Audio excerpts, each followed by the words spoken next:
हर खबर पर होगी आपकी पकड़। डाउनलोड कीजिए एबीपी लाइव ऐप।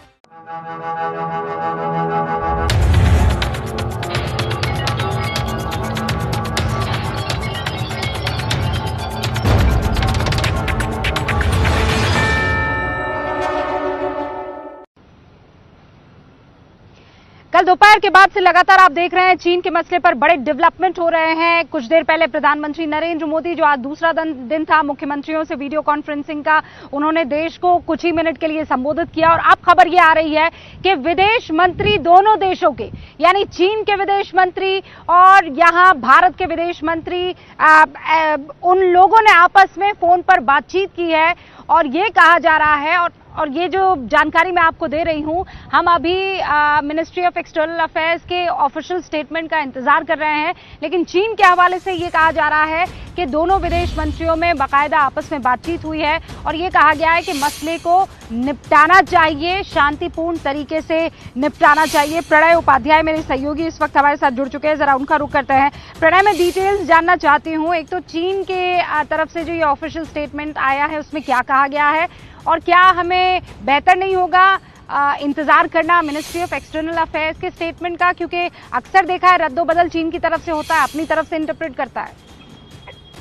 देखिए, स्वाभाविक रूप से ये चीन ने अपना बयान जारी किया है तो उसमें चीनी पक्ष की बात ज्यादा है, लेकिन इसका जो ऑपरेटिव स्टेटमेंट है और जो ऑपरेटिव हिस्सा है उसके अंदर ये कहा गया है कि जो दोनों पक्ष हैं, जो क्योंकि विदेश मंत्री डॉक्टर एस जयशंकर और जो चीनी विदेश मंत्री हैं वांग यी, उनके बीच में बातचीत हुई है। उसमें दोनों पक्षों ने इस बात को लेकर, ये चीन का बयान है जो ये कहता है कि दोनों पक्ष इस बात पर सहमत हैं कि इस मामले को, जो गंभीर घटना हुई है गलवान घाटी में, उसे गंभीरता से इस मामले को लेते हुए दोनों देश इस बात में सहमति बनाए कि जो सैन्य लेवल के ऊपर मीटिंग्स हुई हैं उसके अंदर दोनों तरफ जो सहमतियां बनी हैं उसके अनुसार आगे बढ़ा जाए, जो सिचुएशन है उसे कूल डाउन किया जाए और जो जमीनी स्थिति है वहां पर स्थिति को नियंत्रण में रखा जाए, क्योंकि शांति और स्थायित्व सीमाओं पर बनाए रखना जरूरी है और इस बारे में दोनों देशों के बीच में सहमति है।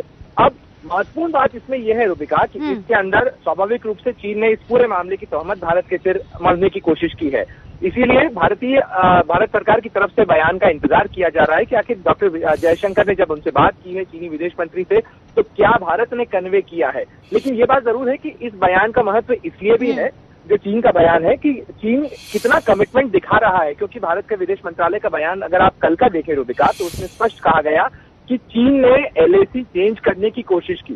चीन ने उन सहमतियों को नहीं माना जो 6 जून को सैन्य कमांडरों के बीच जो लेफ्टिनेंट जनरल के लेवल की मीटिंग हुई थी उसके अंदर तय हुई थी। तो ऐसे में चीन अगर ये अब कह रहा है कि वो इसमें मानना चाहता है, इन सैन्य सहमतियों पर आगे बढ़ना चाहता है, तो आखिर ये कितनी गंभीर है, ये कितने दिन चलेंगी या क्या चीन के मन में है। नहीं, पर इस गंभीरता पर बड़ा शक होता है प्रणय। आप तो बहुत क्लोजली इन चीजों को वॉच करते हैं, डिप्लोमेसी और डिप्लोमेटिक लेवल पर किस तरीके से इसे डील किया जाता है वो आप बहुत अच्छे से जानते परखते हैं। लेकिन उसके बावजूद देखिए 6 जून को बातचीत हो ही रही थी ना, टेबल्स पर थे ही ना हमारे सैन्य अधिकारी, फिर क्या हुआ, और इसीलिए बड़ा शक होता है। बहुत बहुत शुक्रिया प्रणय, हम इंतजार करेंगे एमईए के स्टेटमेंट का और उसके बाद दोबारा आपका रुख करेंगे।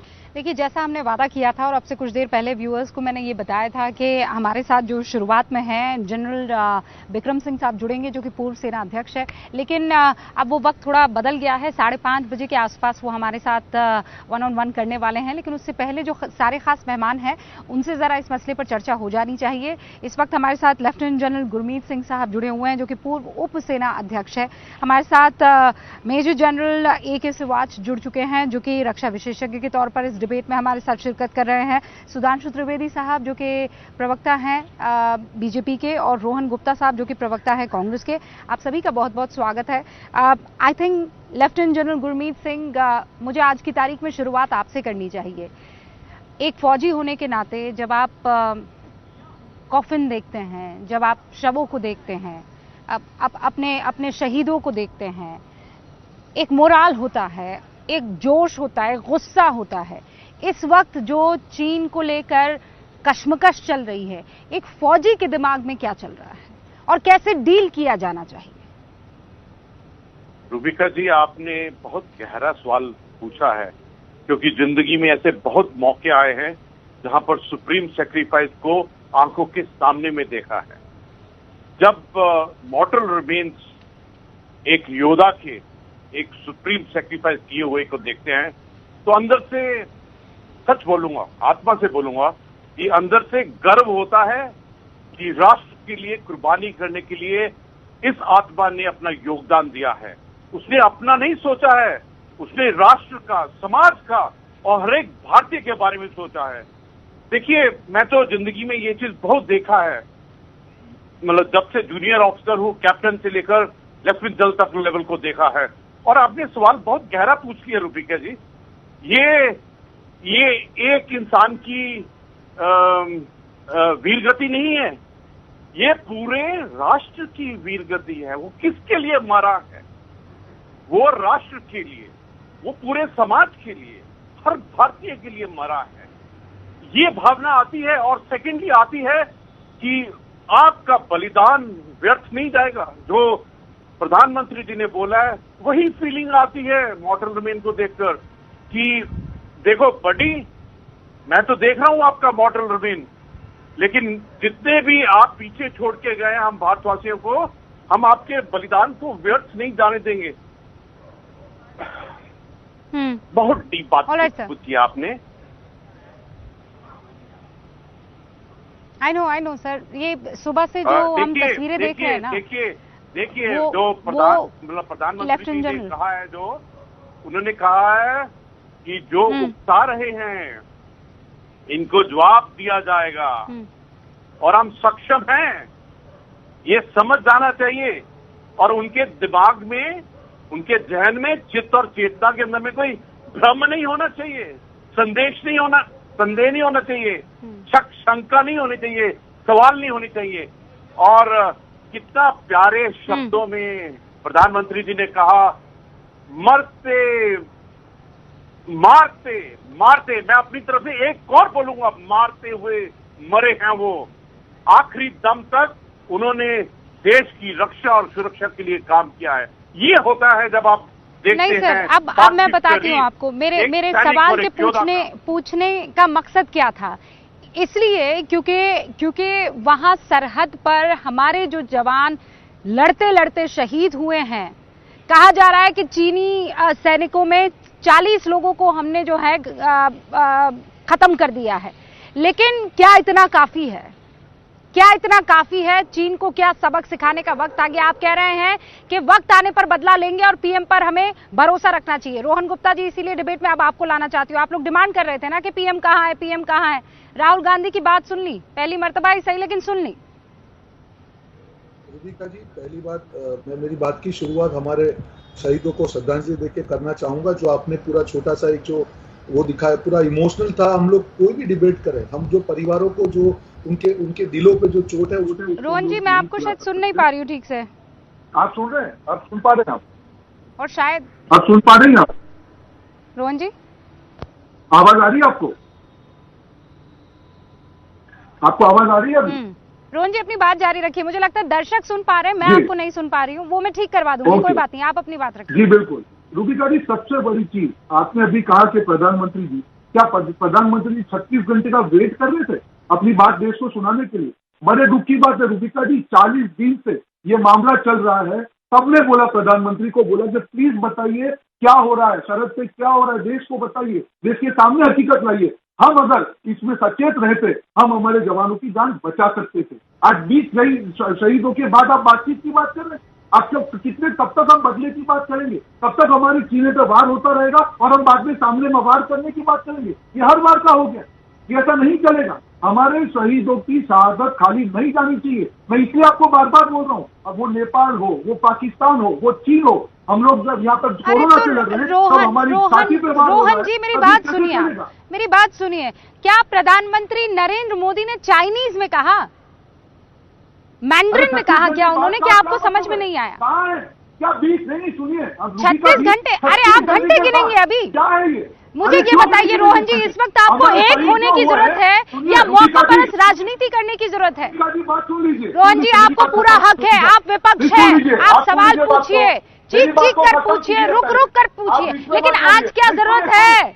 आज जरूरत है रोहन जी, वो चीफ गिद्ध की नजर बनाए यहाँ पर बैठा है, हंस रहा है वो कि यहाँ घर में फूट पड़ी हुई है। रोहन जी प्लीज, फूट की बात कर रही है रूबिका जी। क्या बात कर रही है?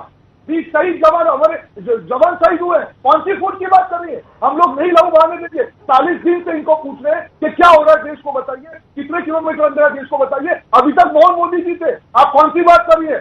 मैं अपना पूरा विरोध करता हूँ रूबिका जी, ये बात नहीं रोहन करेगी। गुप्ता, आपको आज सवाल अच्छा पूछना चाहिए। मैं कह रही हूँ आज से पहले तक रोहन गुप्ता जी मेरी बात सुनिए, आप मेरी बात सुनिए, आप मेरी बात सुनिए, रुक जाइए। अरे भाई सवाल तो रोज ही पूछ रहे हैं ना, सीधा सवाल है किस लिए, सीधा सवाल है किस लिए रोहन गुप्ता जी? आज हमें आप नहीं, मैं सवाल आपसे भी पूछूंगी और मैं सवाल सरकार से भी पूछूंगी। आप मुझे ये मत बताइए कि मुझे विपक्ष से सवाल नहीं पूछना है और इससे सवाल पूछना है और उससे, मैं आप दोनों से सवाल पूछूंगी। मैं सरकार की जब बारी आएगी तो उससे सवाल पूछूंगी और अभी चूंकि आपकी बारी है तो मैं आपसे सवाल पूछूंगी। क्या बात कर रहे हैं रोहन गुप्ता आप? लेकिन क्या ये सवाल आज जायज नहीं है कि आप मौका परस्त राजनीति कर रहे हैं? बिल्कुल गलत बात है। 36 घंटे बाद प्रधानमंत्री जी सुधांशु त्रिवेदी, बिल्कुल गलत नहीं है सुधांशु त्रिवेदी, ये बिल्कुल गलत नहीं रोहन गुप्ता। और मैं आपको बताती हूँ, दिल पर हाथ रखकर बताती हूँ क्यों गलत नहीं है। आज से पहले तक आप सवाल पूछ रहे थे, तब हमने भी सवाल उठाए थे कि बताइए वो झूला झूलने वाली डिप्लोमेसी का क्या हुआ, हमने वो सवाल उठाया था। लेकिन आज जब प्रधानमंत्री ने कह दिया है कि 19 जून को 5 बजे, सुनिए रोहन जी प्लीज, रोहन जी हम दोनों एक दूसरे पर चीखेंगे, कोई बात समझ में किसी के नहीं आएगी, कोई बात समझ में नहीं आएगी। मैंने आपकी बात सुनी। सुधांशु त्रिवेदी आप रुकिए, रोहन गुप्ता जी रुक जाइए, मैं कह रही हूं आज से पहले तक जो आप सवाल पूछ रहे थे उसमें हम भी आपके साथ खड़े थे कि कोई तो कुछ बता दे क्या हो रहा है, सिर्फ मीटिंगें हो रही। लेकिन आज जब सर्वदलीय बैठक का ऐलान हो गया, आज जब प्रधानमंत्री ने आकर बता दिया कि बदला लिया जाएगा, आप अभी भी राजनीति पर सुधांशु त्रिवेदी जी जवाब दीजिए। 36 घंटे बाद क्यों सरकार को सूझती है? क्यों आप लोग कॉन्फिडेंस में नहीं ले रहे हैं? बिल्कुल मैं जवाब दूंगा। सबसे पहले तो मैं हमारे बलिदान हुए सैनिकों के प्रति श्रद्धांजलि व्यक्त करना चाहूंगा कि उन्हीं के बलिदान की वजह से राष्ट्र की सीमाएं सुरक्षित हैं। देश वो टूटे जहां बलिदानियों का बैठ का पहरा नहीं था और मानचित्रों की मिटी वो ही लकीरें, रंग जिन पर रक्त का चेहरा। मगर अफसोस की बात यह है कि हमारे यहाँ वह भी राजनीति हुई या वह भी कूटनीति हुई कि उन्होंने तो अपने रक्त से मानचित्रों की लकीरें बचा के रखी, परंतु सरकारें ऐसी रही कि ये सुलह की शक्ल को संवारते रहे और जीतने के बाद बाजी हारते रहे। पर अब वो सरकार नहीं है जिसका कि पूरा का पूरा ध्यान। सुधांशु जी एक सेकंड रोक रही हूँ, जब आप अपनी बात कह रहे हैं तब राहुल गांधी का एक और बयान आया। राहुल गांधी ने कहा है कि रक्षा मंत्री ने चीन का नाम क्यों नहीं लिया है। आज जब देश इस तरीके की परिस्थिति से गुजर रहा है तो क्यों आपको रैली करनी पड़ जाती है? आप अपनी राजनीति से बाज नहीं आ रहे हैं। आप या तो चीन से डर रहे हैं या फिर आप वाकई शुद्ध राजनीति कर रहे हैं। सुधांशु जी बताइए, 20 सैनिक 45 सालों में पहली बार ऐसा मौका हुआ। आज इन्होंने कहा कि ये बताएं कि कितनी अंदर फौज आई है।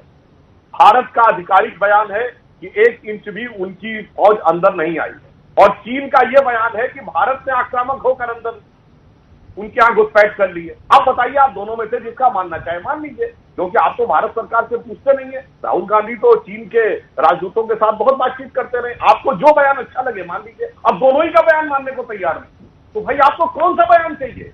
भारत सरकार का बयान वो आपके समझ में नहीं आ रहा, चीन की सरकार का बयान वो आपके समझ में नहीं आ रहा, सैटेलाइट की दिखी पिक्चर वो आपको दिखाई नहीं पड़ रही। इसे कहते हैं रूबिका जी, मुझे भी समझ दिया जाए, कहते हैं शुद्ध राजनीति। और मैं एक और बात कहना चाहता हूँ, इससे पहले 2013 में जब जेप्सोंग में अंदर आए थे हमारे नेता प्रतिपक्ष दोनों सदनों के और राष्ट्रीय अध्यक्ष, किसी ने ऑपरेशन के दौरान एक शख्स पूछा हो तो बताइए। 87 में तवांग जिले में राजीव जी के समय में जब हुआ ऑपरेशन के दौरान मैं चुनौती से कहता हूँ भाजपा नेता का बयान, संसद में नागरिकता के दौरान बताइए कभी भाजपा ने कभी प्रश्न पूछा हो। और 62 में चीन तो जनसंघ तो छोड़िए, राष्ट्रीय स्वयंसेवक संघ ने वो सहयोग किया था कि नेहरू जी ने और रिकॉर्ड प्रशंसा की। ये हमारे और आपने अंतर है। आपके शुद्ध राजनीति है, हमारे लिए शुद्ध राजनीति। आपको देखना है, पूरा देश देख रहा, मैंने उदाहरण बताया ना। आप गिरा लीजिए आप सवाल पूछे ना, आप दोनों ने एक दूसरे से सवाल पूछा, जवाब दीजिए ना, आप जवाब एक एक करके। सुधांशु जी, क्या जवाब है? ओके, सुधांशु जी, 36 घंटे वेट कर रहे थे, आधिकारिक स्टेटमेंट की बात कर रहे हैं। अच्छा 36 घंटे में जवाब दे रहे हैं। अरे 36 घंटे रहे क्या? क्या मैं 36 घंटे का जवाब दे देता हूँ? आज तक आपने कभी आधिकारिक बयान नहीं दिया 40 दिन से। अच्छा मैं 36 घंटे का सर, आप जवाब दोनों दे एक साथ बोलेंगे तो कैसे? देखिए आप एक सेकंड सुनिए ना, सुनिए रोहन जी, बड़ी विक्षिप्तता रोहन जी, सुधांशु जी, कांग्रेस पार्टी के प्रवक्ता हैं। सुनिए ना, आप मेरी बात तो सुनिए, आप मेरी बात सुनिए ना, आप व्यूअर्स को भी तो समझिए ना। सुनिए रोहन जी, ना आप मुझे देख पा रहे हैं ना मैं आपको देख पा रही हूँ, ना सुधांशु जी आपको देख पा रहे हैं ना मैं सुधांशु जी को देख पा रही हूँ। तो मुझे लगता है हमें बहस ऐसी करनी चाहिए कि समझ में तो आए, देख ना सके लेकिन सुनाई तो एक एक शब्द दे। एक दूसरे पर अगर बोलेंगे तो मुझे नहीं लगता है कि हमारी ये बहस कामयाब हो पाएगी। रोहन जी, अब मैं आपको अनइंटरप्टेड 40 सेकंड देती हूँ, अपनी बात रखिए। धन्यवाद रूबिका जी। देखिए रूबिका जी, मेरी बात सिर्फ इतनी, सरकार की प्राथमिकता क्या थी? विपक्ष से लेकर सारे रक्षा विशेषज्ञ भी अपनी बात रख रहे थे, अपनी पोस्ट शेयर कर रहे थे कि चाइनीज आर्मी हमारे वहां पे घुस रही है, 7 किलोमीटर घुस रही है, 70 किलोमीटर घुस रही है। रक्षा मंत्री ने भी कहा कि चाइनीज आर्मी हमारे वहां पे आई। हम सिर्फ ये चाहते थे अगर हम लोग 40 दिन में मिलकर, क्योंकि देश की बात, हम लोगों की जवानों की जो शहीदी, 20 जवानों की शहीदी हुई है, ये किसी सरकार की नहीं, ये पूरे देश की बात है, दर्द होता है। हम चाहते थे अगर मिलकर सरकार जवाब देती, कुछ करते तो हमारे जवानों की हम जान बचा सकते थे। दूसरी बात, ये क्यों हुआ? 40 दिन की हम बात कर रहे हैं। जब चीन की नजर हमारे लद्दाख में थी, तब ये भाजपाइयों की नजर बिहार चुनावों की थी, ये भाजपाइयों की नजर राज्यसभा की सीटों की थी। हमको दुख वहां पे है रूबिका जी, आप जवाब ही नहीं दे रहे। आप अगर सरकार में हैं तो आपकी जिम्मेदारी है कि देश को हकीकत बताए। जो भी होगा हम लोग साथ में मिलकर उसको फेस करेंगे। पर ये किस प्रकार की बात है? 40 दिन की आपको बोलते हैं। हमारे 20 जवान जब शहीद हो रहे हैं तब आप बोल रहे हैं कि हम उनसे बातचीत करें। अरे कौन सी बातचीत? लानत है ऐसी बातचीत पर, टुकड़ाओ ऐसी बातचीत को। पूरा देश दर्द से ये कह रहा था। हम लोग ये कष्ट बार बार नहीं दे सकते। और बदला कितनी बार हम लोग रूबिका जी बदला लेते रहेंगे? कड़ा जवाब देंगे, लाल आग दिखाएंगे, हर आदमी हमारे ऊपर बात करके। सुनिए जो अभी आप कह रहे हैं ना, कि अभी बातचीत नहीं, जो आप कह रहे हैं, सुनिए रोहन जी, मैं इंतजार करूंगी आपके चुप होने का, ताकि मैं उस बात को ओके। रोहन जी, आपने अपनी बात पूरी कर ली है। जल्दी से क्विकली आप अपनी बात रख लीजिए, जो सवाल उन्होंने पूछे हैं कि क्या बातचीत कर रहे हैं सुधांशु जी आप? ये कोई बातचीत का वक्त है? अब तो कांग्रेस भी आपके साथ खड़ी है कि बातचीत नहीं है, आप बदला लीजिए। रोहन जी, जैसे मैंने शांति से आपको जो बोलना था आपने बोला, मुझे भी अपनी बात कहने का मौका। 36 घंटे का जवाब। जब भी कोई घटना होती है तो ऐसे दुर्गम स्थान पर हुई घटना पे यहाँ दोनों रक्षा विशेषज्ञ खड़े हैं। आर्मी हेडक्वार्टर तक की संपूर्ण सही सटीक जानकारी आने में 12 से 14 घंटे लगते हैं। आर्मी का बयान कल रात को आया। भाई साहब, श्रद्धांजलि 14 घंटे के बाद प्रधानमंत्री। देखिए, मैंने आपको कोई डिस्टर्ब नहीं किया था, शांति से बात करिए। मैंने बिल्कुल आपकी बात शांति से सुनी है। हमारे कोई डिस्टर्ब नहीं होगा। आप जिस ढंग के बिहेवियर ये एक फिर आगे करने लगे। The promise was uninterrupted. Promise was uninterrupted. आप में किसी ने टोक टाक नहीं की, टोका टाकी किसी ने नहीं की। रोहन जी रुकिए। आपने सवाल पूछे, अब सवाल का जवाब नहीं सुनना चाहते हैं, इसका मतलब ये कि आप राजनीति कर रहे हैं। रुकिए तो सुनिए, फिर मैं मौका दूंगी आपको रिबटल का, लेकिन सुन तो लीजिए।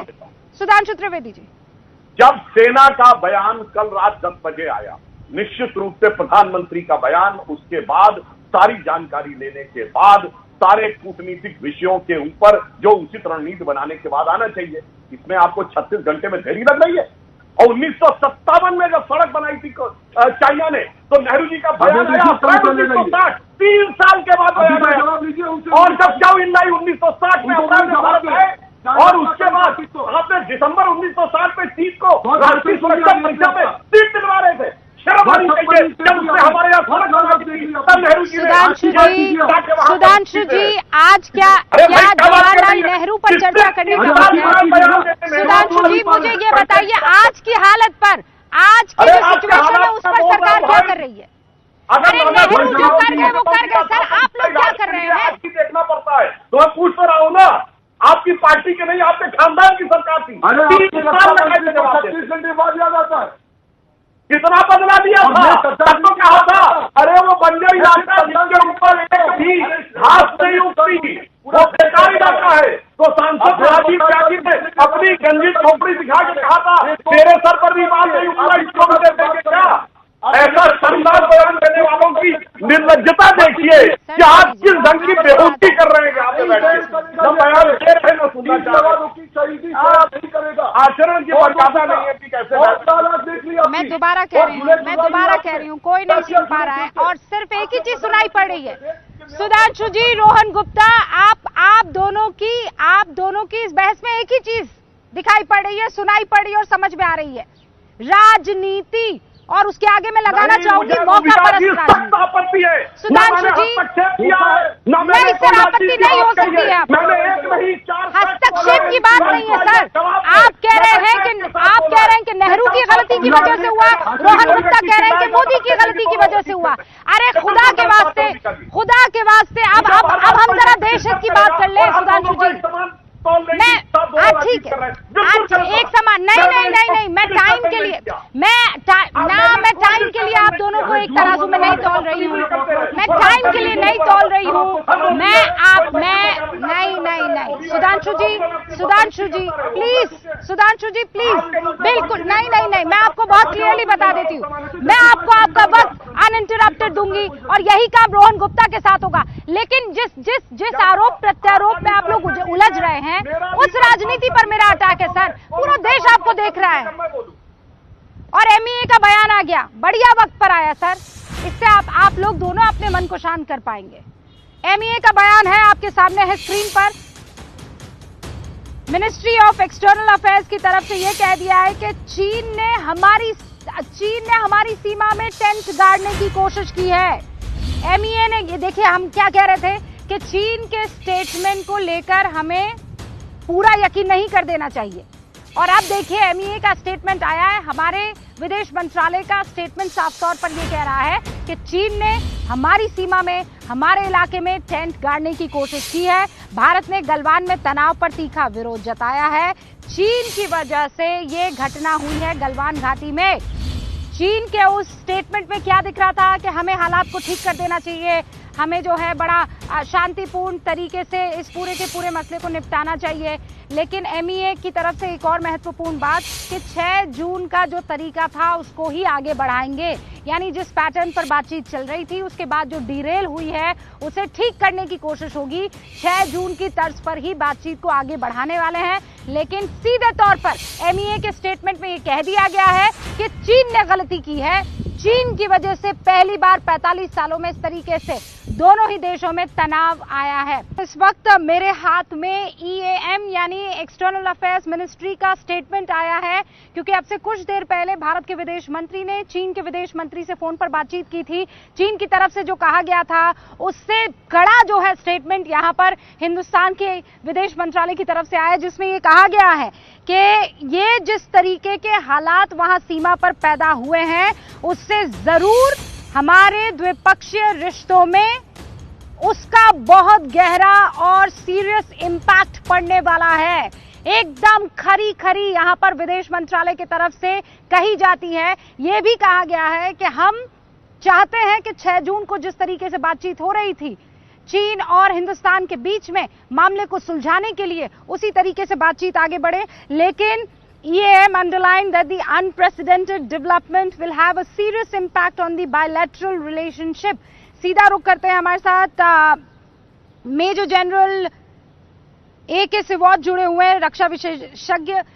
मेजर जनरल, इसके माने यही है कि सरकार ने अब कह दिया है कि हम पूरी कोशिश करेंगे, हम एक शांति प्रिय देश है, लेकिन ये नहीं चलने वाला है कि आप बुलिंग करते रहे, लिंचिंग करते रहे। सीरियस इंपैक्ट होगा अब द्विपक्षीय रिश्तों पर। बिल्कुल रूबिका, एक प्रकार से चीन को बताया गया है कि जो 6 जून की मीटिंग हुई थी लेफ्टिनेंट जनरल हरिंदर और मेजर जनरल ल्यू लिन के बीच में, उसमें ये बातचीत मानी गई थी कि आपको डिसंगेज, डिफ्यूज और डी एस्केलेट करना है और आपको पीछे जाना है। मगर चीन ने वो बात नहीं मानी, उसने अपने टेंट भारत की सीमा में गाड़ने की कोशिश की, जो कि हमारी पेट्रोल पार्टी ने उसको मना किया गया। और उसके बाद वो अपने साथ जो लेके आए हुए थे रीइंफोर्समेंट, उनके पास लाठी थी, डंडे थे और लोहे के बैग थे। तो इस प्रकार से जिस प्रकार से उन्होंने कार्रवाई की, एक अनप्रोफेशनल आर्मी और अनसोल्जरली ढंग से किया। लड़ाई के अंदर गोली चलती है, अगर दुश्मन की गोली से शहीद होता है तो आदमी बहुत अच्छा लगता है, मगर यह कौन सा तरीका है कि आप लाठी लेके आते हो, डंडा लेके आते हो, लोहे की रोड लेके आते हो और आप वार करते हो। पहली बात तो आपने जो ये आपकी जो टॉक हो रही थी 6 जून की, जो बातें वहां पर डिसाइड होगी थी उसको आपने नहीं माना और उसके बावजूद आपने डी एस्केलेट नहीं किया, आप अंदर आए और इसलिए और हमारे बीच जवान जो एक प्रकार से शहीद हुए हैं, इनकी जो शहीदी है वो खराब नहीं जाएगी। उसका मतलब यही है कि चीन को एक वार्निंग देना कि जो आपने किया है उसको हम माफ नहीं करने वाले। ये आपका अनप्रोफेशनल जॉब है, ये आप कहते कुछ हो करते कुछ हो, बात वहां पर और मान ली और उसके बाद आपने बहुत ही गलत किया। हमारे को जो 1993 और 96 का प्रोटोकॉल है, आप जो कह रहे हैं कि प्रधानमंत्री का इशारा और उसके बाद एमईए की तरफ से ये स्टेटमेंट साफ तौर पर ये बता रहा है कि हिंदुस्तान अब कड़ा जवाब देने वाला है। शुक्रिया सर ये जानकारी और ये रिएक्शन हमें देने के लिए। अब हमारे साथ जनरल बिक्रम सिंह साहब, पूर्व सेना अध्यक्ष, जुड़ चुके हैं। Sir welcome on board. सबसे पहले तो जो मेरा सवाल है वो यही है कि इस स्थिति को एक सेना अध्यक्ष के नाते, पूर्व सेना अध्यक्ष के नाते आप कैसे देख रहे हैं? इस हालात को आप कैसे देख रहे हैं? देखिए, हालात तो गंभीर हैं। ये जो खून खराबा हुआ है ये पहली बार हुआ है 1975 के बाद में। लेकिन मैं ये भी कहना चाहूँगा कि जो जवाब दिया है हमारे जवानों ने, ठीक है, हमारा लॉस हुआ है, मैं उनको श्रद्धांजलि अर्पित करता हूं, लेकिन एक मुंह तोड़ जवाब दिया है हमारे जवानों ने, जिसके अंदर कि हमने 43 कैजुअलिटीज की हैं पीएलए के ऊपर। तो ये हमारे जो जवान हैं उनका जज्बा इसको दर्शाता है, उनका जोश, उनका देश के लिए जो प्रेम है और जो उन्हें मिशन दिया गया है उसको पूरा करने का कोई जज्बा है, उसे दर्शाता है। तो in the line of duty ठीक है, हमारा लॉस जरूर हुआ है, लेकिन टैक्टिकल लेवल के ऊपर हमने दुगना, डबल जो है लॉस किया है। दूसरी बात यह है कि जो आज प्रधानमंत्री जी का जो आज बयान आया है, ये एक बहुत ही बेहतरीन बयान है और मैं ये भी कहना चाहूँगा कि जिस प्रकार से उन्होंने अपना बयान शुरू किया श्रद्धांजलि अर्पित करते हुए जवानों को, बहुत ही बेखूबी से उन्होंने किया और उनको मैं सल्यूट करता हूँ। जिस प्रकार से उन्होंने 2 मिनट का साइलेंस ऑब्जर्व करवा के फिर आगे की कार्रवाई की, ये एक सिपाही के प्रति ये जो प्रेम है, उसकी भावनाओं की आदर करते हुए एक बहुत ही बेहतरीन कार्रवाई थी। जहां तक सवाल है स्ट्रेटेजिक मैसेजिंग का, ये एक बहुत ही बेखूब मैसेज आज दिया है हमारे जो प्रधानमंत्री जी हैं। उन्होंने देखिए, उन्होंने साफ तौर पे कहा है कि देखिए, हम चाहते हैं अच्छे रिलेशंस जो हमारे नेबर्स हैं उनके साथ में, हम चाहते हैं कि हम पीसफुली ग्रो करें और खास तौर पे चाइना के साथ में उन्होंने ये फरमाया है, बताया है कि देखिए हम ग्रो कर सकते हैं, हमारे पास अपॉर्चुनिटीज हैं ग्रो करने के लिए। लेकिन जहां तक सवाल है देश की सॉवरेनिटी का, इंटीग्रिटी का, यूनिटी का, उसके ऊपर अगर कोई गंदी नजर डालेगा तो यकीनन हम फोर्स का इस्तेमाल करेंगे। इन अदर वर्ड्स, प्रधानमंत्री जी ने द्वार खुला रखा है डिप्लोमेटिक चैनल्स के लिए और साथ ही साथ ये चेतावनी दे दी है कि देखिए, चाहते हैं मुठभेड़ को ऊपर लेके जाना, फोर्स का इस्तेमाल करने के लिए ऊपर लेके जाना, तो उसके लिए हम तैयार हैं। तो मैं कहता हूँ एक बड़ा बेहतरीन मैसेज था, एक स्ट्रेटेजिक मैसेज था, जो कि जरूरी है एक उस मुल्क के लिए जो कि इंटिमिडेशन का इस्तेमाल करता है अपने एक्सटर्नल चैलेंजेस को डील करने के लिए। देखिए, 2 तरीके से चीन इस्तेमाल करता है एक्सटर्नल चैलेंजेस को डील करने के लिए। या तो वो इंड्यूसमेंट के साथ में करता है, जैसे फॉर एग्जांपल आपने देखा BRI प्रोजेक्ट जो है 137 नेशंस के अंदर, वो उनको सॉफ्ट लोन देके और उसके बाद में उनको डेट का जो एक दौर है उसके अंदर उनको काबू करके, वो एक उनका एक अलग तरीका है। और इंटिमिडेशन उनका है, जब उनकी लोग सुनते नहीं है तो वो इंटिमिडेट करते हैं। साथ ही साथ ये एक नजरिया था चीन का, अपने जो इंटरनल उनके जो हालात हैं इस वक्त वो बहुत गंभीर हैं और उनके ऊपर जो प्रेशर है इस वक्त जी जिनपिंग के ऊपर, ये बहुत ही ज्यादा प्रेशर है। वो चाहते हैं उसको डाइवर्ट करने के लिए ये कार्रवाई उन्होंने शुरू की थी उस मुद्दे से, मुझे लगता है। लेकिन अभी वो हालात हो गए हैं कि जहां से लगता है, जिस प्रकार से उनके बयान आ रहे हैं गलवान घाटी की तरफ से, कि ये उनका इलाका है, ये वहां से हिलेंगे नहीं और वहां पर डटे रहेंगे। तो इन अदर वर्ड्स, अभी हमने देखना है कि हमने किस प्रकार से इसे डील करना है। पर प्रधानमंत्री जी ने एक किस्म का, मैं कहूँगा, स्ट्रेटेजिक मैसेज दे दिया है मिलिट्री को। So we should hope for the best best, hope for the best but cater for the worst, strategy now. General Singh, बहुत ऐसी रिपोर्ट्स भी आ रही हैं, बहुत ऐसे आकलन भी लगाए जा रहे हैं, लेकिन मैं आपसे एकदम क्लियरली ये सवाल पूछना चाहती हूँ कि क्या हम युद्ध की तरफ देख रहे हैं? देखिए, युद्ध जो है ये हमेशा देश जब डिसीजन लेते हैं तो 6 मुद्दे हैं जिनको मद्देनजर रख के देश डिसीजन लेते हैं वॉर के लिए जाने के लिए। वॉर देखिए बच्चों का खेल नहीं है, जो वीडियो खेल नहीं है, जो कि तो अगर प्रधानमंत्री जी ने बयान दिया है तो आप यकीन रखिए कि एज अ लास्ट रिजॉर्ट उन्होंने बताया है कि फोर्स का इस्तेमाल, जंग का इस्तेमाल would be as a last resort. और जब ऐसे बयान आते हैं उस लेवल के ऊपर तो proportionality, right intention, just cause, chances of success, legitimacy, इन चीजों को मद्देनजर रखते हुए डिसीजन ली जाती है। तो प्रधानमंत्री जी ने आज जो डिसीजन ली है, इन सब जो मूल सिद्धांत हैं इसको डिसीजन लेने के लिए उस लेवल के ऊपर, स्ट्रेटेजिक लेवल के ऊपर, उनको यकीनन अपने मद्देनजर रखते हुए अपने जो उनके स्ट्रेटेजिक एडवाइजर्स हैं उनके साथ में डिस्कस करके, चाहे वो CDS हैं, आर्मी चीफ हैं, दूसरे 2 चीफ्स हैं, वो हो गए, NSA हो गए, मिनिस्टर्स हो गए, जो CCS के जो नुमाइंदे हैं, उनको सबको शामिल करते हुए जो उन्होंने डिसीजन ली है, ये एक बड़ी सोची समझी, एक बड़ी नाप तोल की हुई एक डिसीजन है। ये ऐसे ही is not firing from the hip, as हम जब बोलते हैं, तो इसको हमने बड़े गौर से लेना है, बड़ी गंभीरता से लेना है। और ये बहुत ही मुफीद, बहुत बेहतरीन एक स्ट्रेटेजिक मैसेज गया चीन की तरफ। जनरल सिंह, एक और जो चीज जहन में आती है वो ये है कि भाई आप बॉर्डर पर हैं, कोई अगर आपकी सीमा में दाखिल होता है तो जवानों को और सैनिकों को तो साफ तौर पर ये ऑर्डर होते हैं कि आपको उस आदमी को खत्म कर देना है क्योंकि उसने आपकी जमीन पर कब्जा करने की कोशिश की। लेकिन अक्सर ये देखा गया है कि चीन की बॉर्डर पर, और एक आम आदमी के नाते हम ये समझना चाहेंगे कि वहां पर कभी गोलीबारी नहीं हुई है, मतलब इन 45 सालों में। तो खैर, क्या ऐसा हुआ है कि चीन इतना पगला गया है कि वो बार्ब वायर से बने हुए वो वुडन लॉग्स का इस्तेमाल कर रहा है, गोली नहीं चला रहा है? इसके पीछे संदेश क्या है? और ना हमारी तरफ से गोली चली। देखिए रूबिका जी, ऐसे हैं, नहीं देखिए ऐसे है कि जो अगर आप LC से हट के देखते हैं LAC को, तो बड़ा देखिए जो लाइन ऑफ कंट्रोल है वो मिलिट्री के नीचे आता है कार्रवाई करने के लिए। वहां कार्रवाई चल रही है टैक्टिकल लेवल के ऊपर, इवन ऑपरेशनल डेप्थ के अंदर जो है वो मिलिट्री कार्रवाई करती है। स्ट्रेटेजिक डेप्थ तो उसके अंदर प्रधानमंत्री जी, CCS, डिफेंस मिनिस्टर आ जाते हैं।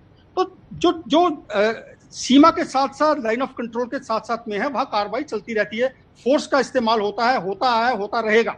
लेकिन LAC प्लीज अंडरस्टैंड करिए, ये एक पॉलिटिको मिलिट्री अरीना है। जो वहां पे जो रूल्स ऑफ एंगेजमेंट बने हैं चीन के साथ में LAC के ऊपर, जो स्टैंडर्ड ऑपरेटिंग प्रोसीजर्स हैं, जो मैकेनिज्म्स हैं, ये सब जो अग्रीमेंट्स हैं, ये पॉलिटिकल लेवल के ऊपर इनको रेटिफाई किया गया है, उनको साइन किया गया था। तो in other words, the implementation of the operating procedures और जो mechanisms हैं और rules of engagement हैं, इनके ऊपर political निगरानी रहती है। और यहाँ पे कभी फोर्स का इस्तेमाल नहीं किया गया 1975 के बाद में। तो अभी जो हुआ है आपने देखा है, इसके अंदर जहाँ तक मेरे को खबर मिली है, और मैंने किसी फौजी के साथ बात नहीं की है, because it will not be right to speak, लेकिन जो ओपन सोर्स से मुझे खबर मिल रही है वो यही है कि गोली नहीं चली है, ये पत्थरों का इस्तेमाल करके क्लब्स जिनके ऊपर बार्ब्ड वायर लगा रखा था, तो एक किस्म का वो घात लगा के बैठे थे, जो कि एक बहुत, मैं कहूँगा, एक निहायत बेशरम सेना का एक मैं कहूँगा दृश्य था ये। कि चीन की सेना एक प्रोफेशनल आर्मी नहीं है अगर ऐसी कार्रवाई करती है, क्योंकि अभी तो खैर हमें पता चल गया है कि वो ऐसे गंदे इंसान हैं। तो इस गंदगी का भी सामना करने के लिए हमारे जवान तैयार रहेंगे आइंदा। लेकिन हमारे जवान क्यों आराम से गए? क्योंकि आराम से जाके बातचीत करते रहे। तो वो बातचीत करने गए थे, वो देखने गए थे कि वहां से वापस गए कि नहीं गए। लेकिन घात लगा के वार करना एक बहुत ही, मैं कहूँगा, I think it's a most despicable act on the part of PLA, which has to be condemned. I think with every possible, I would say, from every quarter we have to condemn it.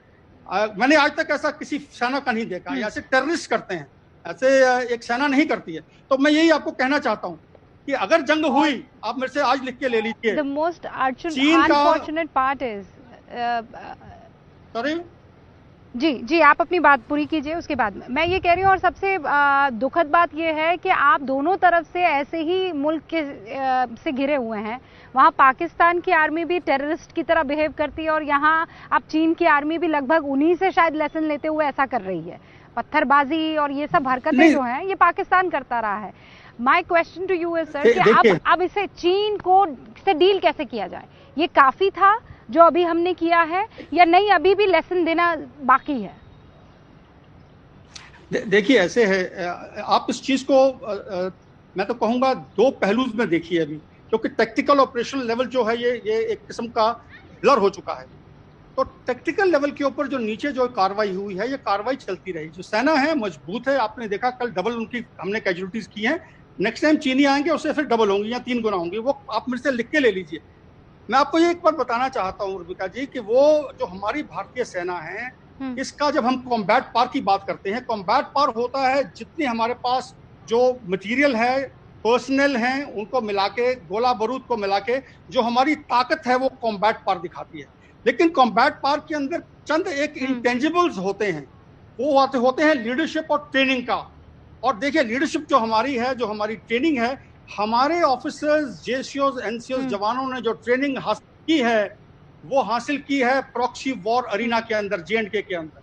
हमारे लोगों ने खून देखा है, हमारे लोगों ने battle hardened army है हमारी, चीन की नहीं है। और मैं आपको ये इतना बता दूं, अगर जंग हो गई चीन रोएगा, मैं आपको इतना बताना चाहता हूं। मैं खैर ये एक जिंगोइस्टिक स्टांस नहीं लेना चाहता, मुद्दा होना चाहिए कि इसको हम एमिकेबली रिजॉल्व कर दें।